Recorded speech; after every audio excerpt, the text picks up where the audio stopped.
independent and sovereign state of Pakistan. Insufficiency of democratic political experience. جمہوریت ہماری سیاست ہے. ملک کی بقا جمہوریت اور صرف جمہوریت میں. جمہوریت کی بحالی. Future of democracy is within our grasp. یہ سب کچھ ہم پچھلے 6 عشروں سے سنتے چلے آ رہے ہیں. ملک میں جمہوریت بطور نظام حکومت کئی صورتوں میں رائج کی گئی. کبھی صدارتی نظام کی شکل میں، کبھی پارلیمانی طرز انتخاب کے ذریعے، اور کبھی بنیادی جمہوریتوں کے طور پر. جمہوریت کے نفاذ میں خلل کی وجوہات کی بیان کردہ فہرست بھی بہت طویل ہے.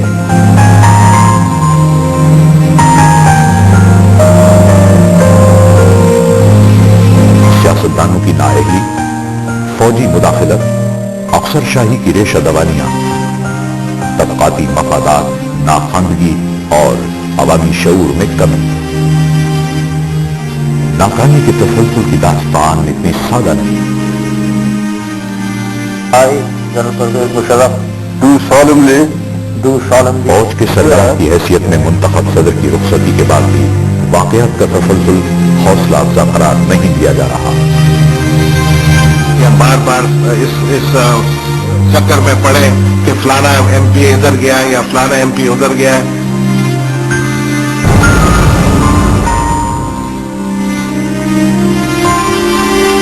ایک بار پھر عوام کو یہ تاثر مل رہا ہے کہ نئی حکومت کی داغ-ڈیل بھی کچھ سمجھوتوں کی بنیاد پر رکھی گئی ہے.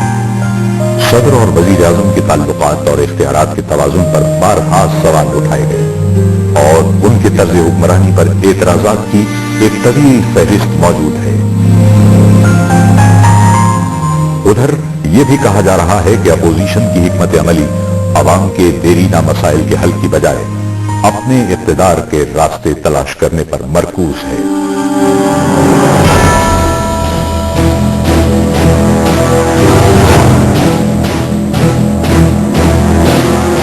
چیف جسٹس کی بحالی کی تحریک میں میڈیا، وکلاء، سول سوسائٹی اور سیاسی جماعتوں نے اہم کردار ادا کیا، لیکن آج بھی بعض ناقدین اس بحالی کو غیر جمہوری قوت کی مداخلت کا نتیجہ قرار دیتے ہیں.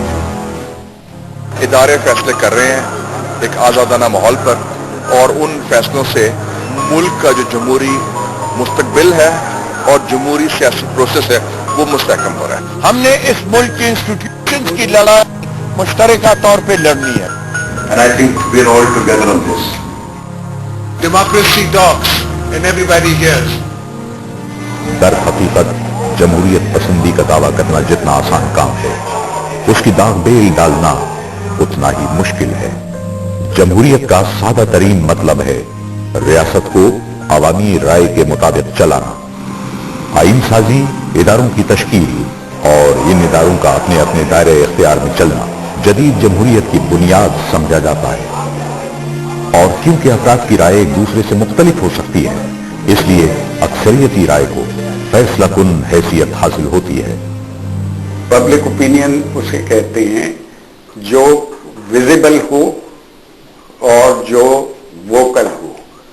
ہو سکتا ہے کہ اکثریت اس اوپینین سے اتفاق نہ کرتی ہو، لیکن اگر پیسے وہ ہے اکثریت اور بول نہیں رہی یا اپنے ایکشن سے دکھا نہیں رہی کہ ان کی کیا اوپینین ہے، تو مائنورٹی کی اوپینین بھی پریویل کرے گی. اکثریتی رائے حاصل کرنے کے لیے ریاست کے ہر بالغ شہری کو ووٹ کا حق دیا گیا ہے. ہمعصر دنیا کی معروف جمہوریتوں میں یہی طریقہ رائج ہے. سمجھتا ہوں کہ جمہوریت کا جو روایتی صرف تصور جو پاکستان میں ہے کہ آپ نے ووٹ دے دیا تو جمہوریت آ گئی، وہ نہیں ہے. ووٹ دینا ایک جزو ہے. دوسرا ہے کہ نظام کے اندر، جمہوری نظام کے اندر عوام کی رائے ہو پالیسیز کے اوپر. اور تیسری بات، حکومت جو ہے وہ ان کی رائے کی ترجمانی کرے. ریاست کے سیاسی نظم و نسق کے تناظر میں لفظ جمہوریت سب سے پہلے یونانی فلسفی افلاطون کی کتاب ریپبلکا میں استعمال ہوا. جدید ماہرین سیاسیات جمہوریت کے تانے بانے کو سن 1789 میں برپا ہونے والے